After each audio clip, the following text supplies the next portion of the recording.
comme complication, les problèmes, on peut avoir les crevasses. Les crevasses qui sont définies comme des plaies traumatiques dues à un étirement inadéquat de la zone du mamelon. Elles peuvent être causées par une mauvaise position, une mauvaise technique de succion, un frein de l'anco et un retrait brutal du sein. Le traitement, on a devant faire un massage aérolaire, le repos du sein en 2 jours, nettoyer ces crevasses et hydrater avec du lait maternel. Comme autre complication, nous avons les engorgements qui sont des congestions mammaires pathologiques si on a des fièvres ou des frissons, douleurs et gêne à l'écoulement du lait. Elles sont causées par l'espacement des tétés, l'arrêt brutal de l'allaitement et le stress de la mère. Comme traitement, nous devons poursuivre l'allaitement et nous devons vidanger si nécessaire et rassurer la mère et faire des massages aérolaires avec un gant froid. Comme autre complication, nous avons les mastites. Mastites qui sont les inflammations du sein. Elles sont dues à une stase laiteuse ou à une infection secondaire à une stase.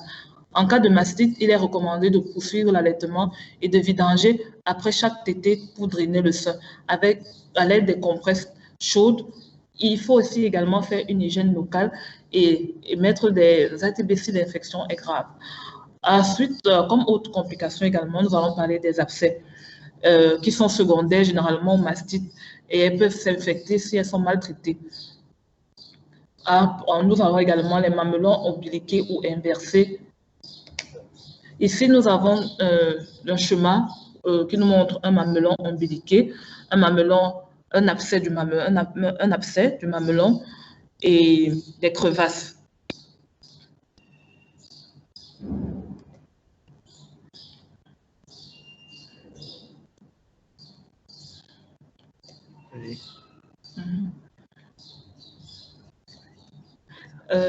Et également, nous avons un autre chemin nous montrant comment doit se faire le recueil du lait maternel que j'ai expliqué plus tôt.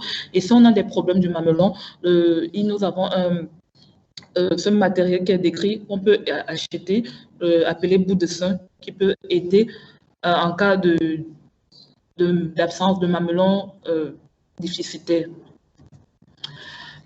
Chez la mère, après avoir parlé des problèmes liés à l'allaitement, chez la mère, nous allons parler de l'enfant. Certaines maladies métaboliques contre-indiquent l'allaitement maternel, à savoir la galactosémie, la phénylcétonurie, l'intolérance vraie au lactose et l'intolérance vraie au lactose. Nous avons également certaines infections, comme la rhinite aiguë, qui rend l'allaitement difficile, d'où la nécessité de lever l'obstacle.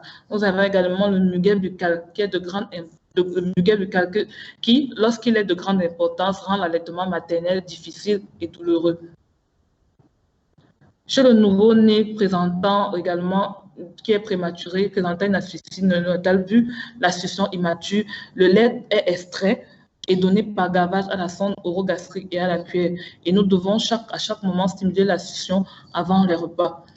Et le bébé présentant également des fentes palatines, nous avons également ici des tétines adaptées en fonction de la fente. En cas de fente palatine, nous avons la tétine présentée à gauche et en cas de fente labiale, nous avons la tétine présentée à droite.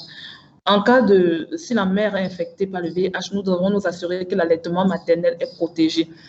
En cas d'ictère au lait maternel, nous devons continuer l'allaitement maternel, ne surtout pas l'arrêter.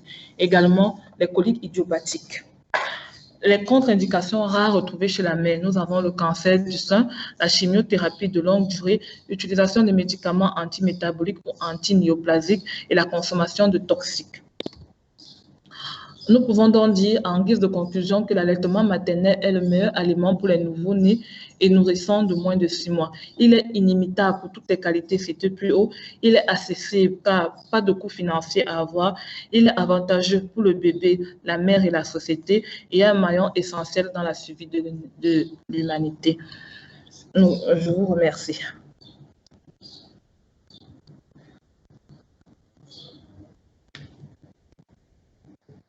Merci pour la présentation.